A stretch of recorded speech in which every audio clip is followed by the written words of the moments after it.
Good evening students. कल मैंने आपसे डिस्कस किया था जल परागण। आज हम पढ़ेंगे कीट परागण, जिसे हम क्या कहते हैं, एंडेमोफिली। ठीक है, इसमें जो परागण होता है वो इंसेक्ट के माध्यम से होता है। अब कीट परागण के लिए अनुकूलन क्या चाहिए बेटा? कीड़े क्यों परागण करेंगे? तो उसके लिए फूल को कुछ तैयारियां करके रखनी पड़ती है ताकि कीट उनकी तरफ आकर्षित हो। सबसे पहले मैंने इसमें लिखा हुआ है कि रंगीन पंखुड़ियाँ, आप जानते हो जिसे हम दलपत्र कह देते हैं, सेपल्स कह देते हैं, वो रंगीन होते हैं। सारे फूल जो होते हैं अधिकांश जो आपने देखे आपको कलरफुल दिखाई देते हैं। किसके कारण? दलपत्र के कारण। लेकिन कभी क्या होता है बेटा कि दलपत्र रंगीन नहीं होते हैं, तो उस केस में पुष्प के अन्य भाग या प्लांट के अन्य भाग जो हैं वो रंगीन हो जाते हैं ताकि कीड़ों को आकर्षित कर सकें। सबसे पहले जैसे बोगनवेलिया है, तो बोगनवेलिया में सहपत्र रंगीन हो जाते हैं। सहपत्र आपके ब्रैक्ट जिन्हें कहते हैं, जो दल पुंज के बाहर एक चक्र होता है उसे सहपत्र कहते हैं, वो रंगीन हो जाते हैं। ठीक है, यूफोर्बिया में पत्ती रंगीन हो जाती है। ठीक है, तो पत्ती का कलर देख के कीट उसकी ओर आकर्षित होता है। ऐसे एक प्लांट है मसिंडम। मसिंडम में बाह्य दल रंगीन होता है। देखिए, दलपुंज नहीं बल्कि बाह्य दल रंगीन हो जाता है। ठीक है, इनकी पिक्चर्स मैं आपको PDF फाइल में भेज दूंगी, उसमें आप कोई अच्छे से समझ आएंगे। नेक्स्ट है खुशबू। अगर कोई रात में खिलने वाला पुष्प है, जैसे जैस्मीन है, ठीक है, या रैफलसिया है, तो बेटा ये रात को खुलते हैं तो कीड़े इनकी तरफ कैसे आकर्षित होंगे? तो ये एक विशेष प्रकार की सुगंध, खुशबू चारों ओर फैला देते हैं। जैसे जैस्मीन जो चमेली है, इसमें बहुत खुशबू होती है, रात को खिलता है और इसकी खुशबू से कीट इसकी ओर आकर्षित होते हैं। तो रात में दिखाई तो नहीं देता। ऐसे रैफलसिया जो कि सबसे बड़ा फूल है, इसमें भी कीट परागित होते हैं। ठीक है, इसकी जो खुशबू होती है आती, तो इसमें से जो भी दुर्गंध आती है इसमें, क्योंकि इसमें बहुत सारे कीट मरे होते हैं। ये बहुत बड़ा फ्लावर है और इसमें जो है बहुत सारे कीड़े, इसकी जो इसमें स्मेल आती है उसके कारण इसकी ओर आकर्षित होते हैं।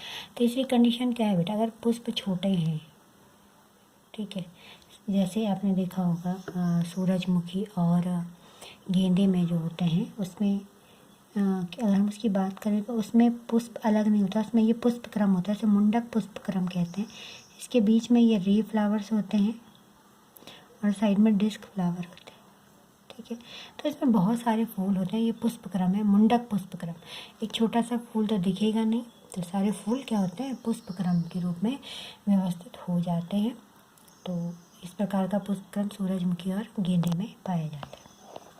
अगला है परागकण। ये परागकण जो होता है, ये रिवॉर्ड है फूलों के लिए कि ये परागकण है या मकरंद मैंने लिखा हुआ है, इनको खाने के लिए कीड़े उनकी ओर आते हैं। परागकण और मकरंद को खाने के लिए, तो जब उनको खाने के लिए ये आते हैं तो कुछ मकरंद या परागकण उनके पैरों पर चिपक जाते हैं। तो फिर वो दूसरे पेड़ पे गए, उसके फूल पे जाएंगे तो परागकणों को वहाँ डिपॉजिट कर देंगे। इसके उदाहरण है पेपरवर और रोजा साइनेंसिस। रोजा साइनेंसिस यानी गुलाब। मकरंद ग्रंथियाँ भी यही काम करती हैं। जैसे एंटीराइनम में जो है कीट मकरंद खाने के लिए जाते हैं, और मकरंद खाने के लिए जाते हैं तो जो परागकण होते हैं वो चिपचिपे होते हैं, तो वो इनके पैरों पर चिपक जाते हैं। इसमें एक बहुत सुंदर उदाहरण है बेटा, ये ऑर्किड्स का है। ऑर्किड्स एक प्रकार के प्लांट होते हैं, पादप होते हैं।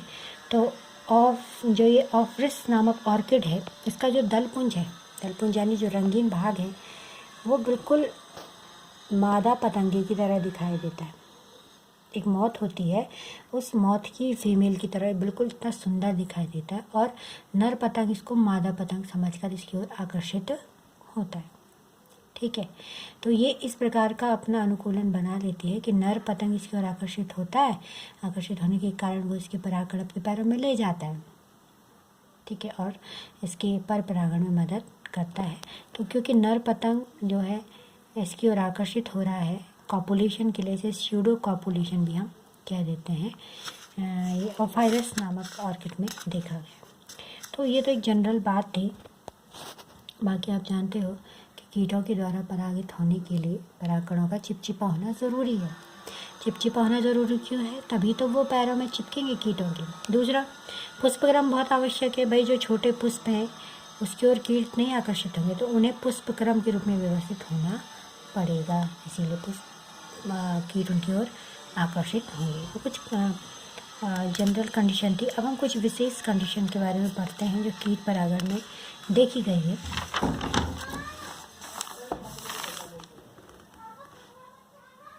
इसमें सबसे पहले है यक्का। ठीक है, यक्का जो है बेटा ये एक प्रकार का प्लांट होता है। इसका जो पुष्प है ये देखिए, ये बिल्कुल उल्टा लटका होता है। ये इसकी ओवरी है, ये सेपल है, ये पेटल्स है। ठीक है, तो यक्का में एक विशेष प्रकार का पतंगा होता है, पतंगे की प्रजाति है प्रोनुम्बा मॉथ। इस मॉथ का नाम क्या है? प्रोनुम्बा मॉथ। ये फीमेल होती है बेटा। ठीक है, प्रोनुम्बा मॉथ क्या होती है? फीमेल होती है। अब इस फीमेल मॉथ की टेक्निक देखिए आप, ये क्या करती है? ये यक्का का प्लांट है, मॉथ इसमें छेद कर देती है, भेदन कर देती है। भेदने के बाद अपने अंडे यहाँ ओवरी में ये दे देती हैं। क्या है? ये इसके एग हैं। ये जो मॉथ है प्रोनुम्बा मॉथ, प्रोनुम्बा यक्का सेला इसका नाम है। तो ये अपने एग कहाँ देगी? यहाँ भेद करेगी, छेद करेगी इसमें और अपने अंडे यहाँ दे देगी। ठीक है, अब क्योंकि ये उल्टा है तो इसे ये लगता है कि ये मेरे अंडे यहाँ से बाहर ना निकल जाए। ठीक है, इसे लगता है ऐसा होता नहीं है।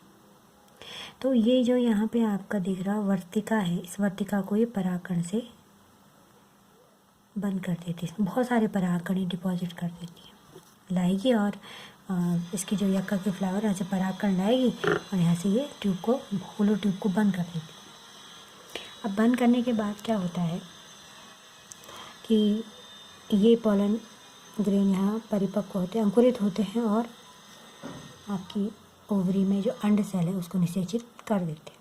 ठीक है, कुछ समय बाद जब ये एग से लार्वा बनता है तो ये लार्वे बड़े हो जाते हैं और लार्वे यहाँ से बाहर निकल जाते हैं।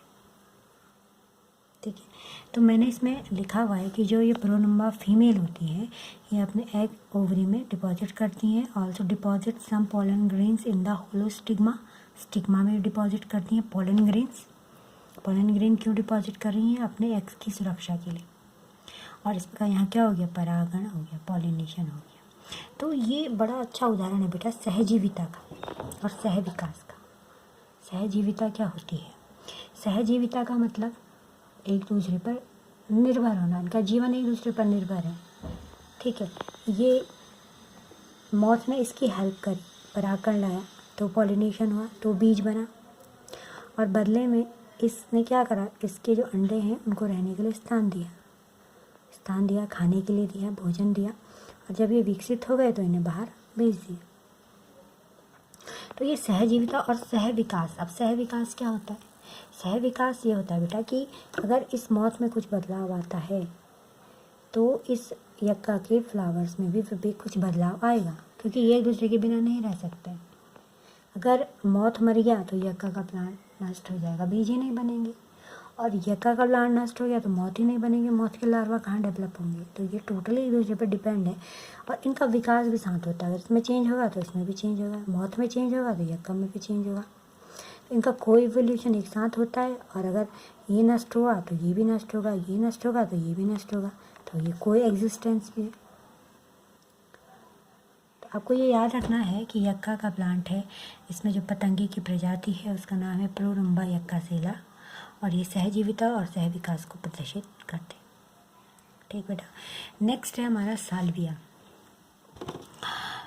ये जितने भी प्लांट हैं मैं आपको इनकी पिक्चर्स PDF के माध्यम से भेज दूँगी, क्योंकि मेरा ऐसा मानना है कि अगर आप फ्लावर्स को एक बार देख लें तो आपकी मेमोरी में वो ज़्यादा समय तक रिटेन रहता है। साल्वे की अगर हम बात करें बेटा तो साल्वे एक कॉमन फ्लावर है, आपने देखा है बहुत जगह जगह ये फ्लावर होता है, लेकिन जब मैं आपको उसकी फ़ोटो सेंड करूँगी तो आपको ज़्यादा अच्छे समझ आएगा। साल्विया में टर्न पाइप या लीवर मैकेनिज्म होती है। अब लीवर मैकेनिज्म क्या होती है, आपने छोटे बच्चों का शीशा देखा है खेलने वाला, जिसमें एक तरफ बैठते हैं, वेट दोनों तरफ वेट बराबर हो तो वो बीच में होता है, और एक तरफ वेट ज़्यादा हो तो वो नीचे होता है, और जहाँ हल्का वेट है वो ऊपर आ जाता है। ठीक है, ये आपने लीवर मैकेनिज्म कहते हैं तराजू को। तराजू आपने देखा होगा, एक साइड अगर वेट ज़्यादा है तो हल्की साइड ऊपर आ जाती है, और फिर अगर दोनों साइड वेट बराबर हो तो बीच में होते हैं, इसे लीवर मैकेनिज्म कहते हैं।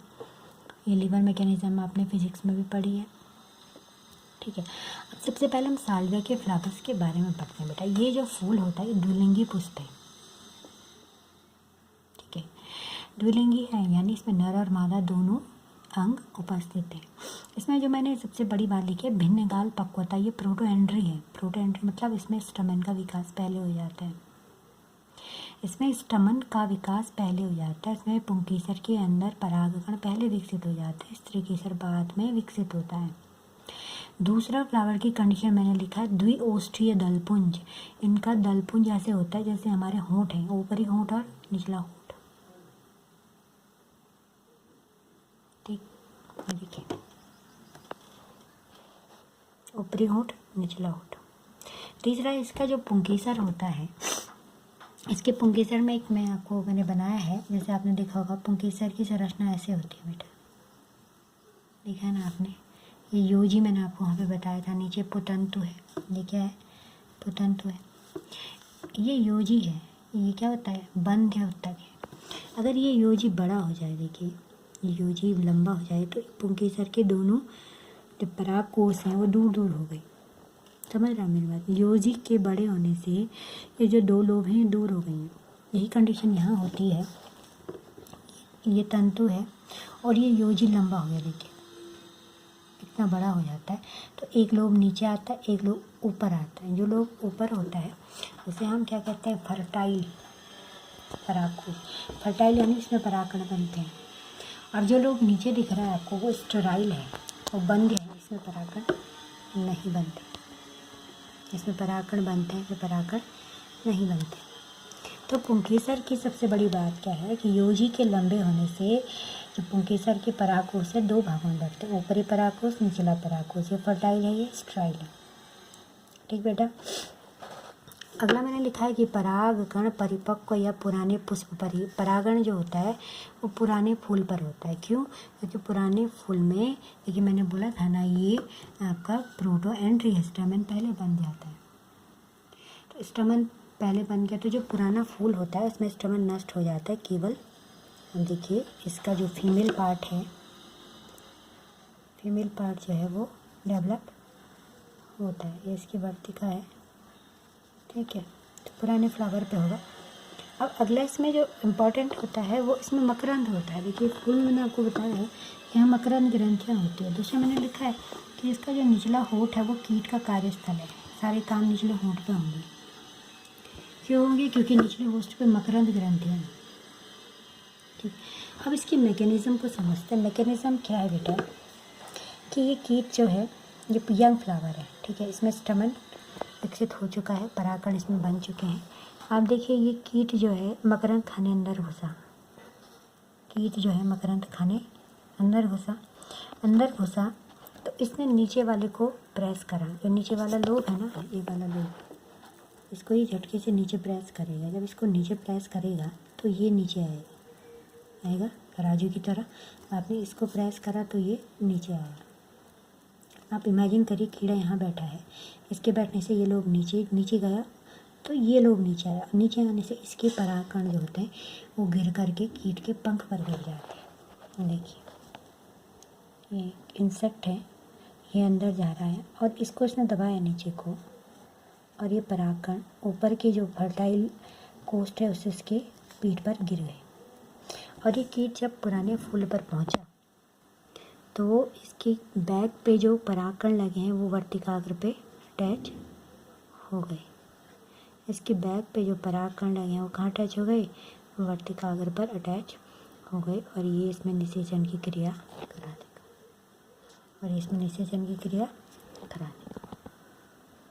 ये बड़ा इम्पोर्टेंट है। इसमें लीवर मैकेनिज़्म या टर्न पाइप मैकेनिज़्म होती है, बहुत बार पूछा गया है। तो आप इसको प्रैक्टिस करिए, समझिए इसको। इसमें मेन तो आपका यही है पुंकेसर की संरचना को समझना कि योजी किस प्रकार इसको 2 लोगों में बांट देती है। नीचे का लोब स्ट्राइल होता है, भंग्य होता है, ऊपर का फर्टाइल होता है। जैसे ये अंदर प्रवेश करती है, ये स्ट्राइल लोब को दबाती है, फर्टाइल लोब से परागकण इसकी पीठ पर गिरते हैं, फिर ये ओल्डर फ्लावर में जाती है और वहाँ पॉलिनेशन करती है। ठीक है बेटा। नेक्स्ट हमारा है अंजीर, फिग, फाइकस कैरिका। तो ये फाइकस जो फैमिली है, इसमें हमारा बरगद, पीपल और आपका फिग आता है। फिग यानी जिसको आप अंजीर या तिमुल कह देते हैं।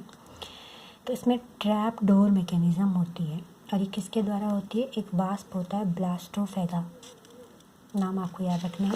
जैसे यहाँ पर जो टर्न पाइप मैकेनिज़्म होती है, ये इंसेक्ट के द्वारा होती है।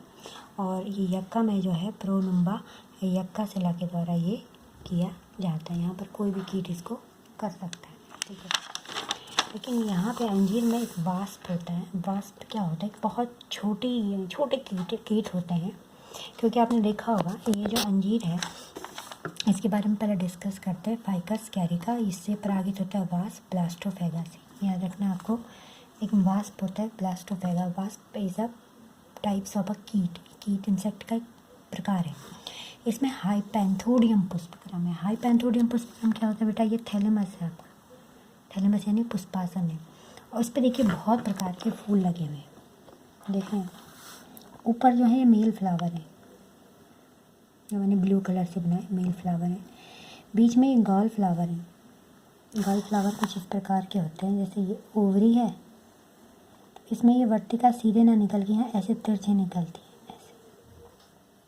और नीचे आप लिख लीजिए फीमेल फ्लावर है। फीमेल फ्लावर में ये आपकी ओवरी है और इससे ये आपकी क्या वर्तिका है, ये वर्तिका अगर है। ठीक है। तो इसमें 3 प्रकार के पुष्प अलग अलग जगह पर स्थित है। ये पुष्पासन है भी, जैसे पीछे मुंडक पुष्पासन आपको बताया था, ये क्लास 11th में भी हमने डिस्कस किया है। तो हाइपैंथोडियम पुष्पक्रम होता है और ये बहुत छोटा, इसमें एक छेद होता है जो दिखाई भी नहीं देता है। तो वास्प एक छोटा कीट है। ये वास्प बेटा इससे अंदर जाता है, अंदर प्रवेश करेगा इसमें। ठीक है। अंदर जाने पर ये जो गर्ल फ्लावर होते हैं ये वाले, अब देखिए ये इस प्रकार के होते हैं कि यहाँ पर आराम से अंडे इकट्ठे रहते हैं। तो ये अंडे यहाँ देता है, गर्ल फ्लावर में एग्स देता है। ठीक है, यहाँ ये एग्स दे देगा वास्प। अंडे देने के बाद ये बाहर आ जाता है यहाँ से। कुछ समय बाद क्या होता है, ये अंडे लार्वा में विकसित होते हैं। इसके लार्वा को ग्रप्स कहते हैं। और ये जब लार्वे विकसित होते हैं तो इन गर्ल फ्लावर्स को ये खाना शुरू करते हैं। ये गर्ल फ्लावर इनके भोजन है। ठीक है। इनको खाने के बाद ये जब विकसित होते हैं तो आप देखिए ये लार्वा बिल्कुल तैयार है कीट बन के। अब ये बाहर जाएगा। जब ये यहाँ से बाहर निकलते हैं बेटा, तो इन पराग कणों को ये डिस्टर्ब करते हैं। यहाँ से परागकण नीचे गिरने शुरू होते हैं और ये वर्तिकाग्र पर जाके गिरते हैं। क्यों गिरे? कीट जब बाहर निकला तो ये इनमें कंपन हुआ, कंपन से परागकण नीचे गिरे और वर्तिकाग्र पे जाके इन्होंने निषेचन किया। हाइपैंथोडियम होने के साथ साथ अंजीर के पौधे की कंडीशन और है बेटा, प्रोटोगाइनस। भिन्नकाल पक्वता में मैंने आपको बताया था प्रोटोएंड्री और प्रोटोगाइनस। पिछले साल भी में मैंने आपको बताया था प्रोटोएंड्री, जहाँ परागकण पहले विकसित होते हैं। यहाँ पे स्त्री के जड़ पहले डेवलप हो जाता है। एग सेल पहले डेवलप होती है, मेल बाद में डेवलप होता है। ठीक है। तो वास्प बाहर आता है और परागण होता है। तो ये भी बेटा किसका उदाहरण है? सहजीविता व सह विकास का, को एवोल्यूशन का। क्योंकि ये दोनों एक दूसरे के बिना नहीं जी सकते। अगर कीट मर गया तो अंजीर फिग प्रजाति के सारे पौधे नष्ट, और अगर फिग प्रजाति नहीं रही तो ये वास्प आपका नष्ट हो जाएगा। तो ये था हमारा कीट परागण। 3 परागण हमने डिस्कस कर लिए हैं, वायु, जल, कीट। अब हमारे कुछ बचे हुए परागण हैं, उनको हम कल डिस्कस करेंगे। आज आप इसे करिए। इसमें आपको जो भी प्रॉब्लम है आप मुझे पूछिएगा। Thank you.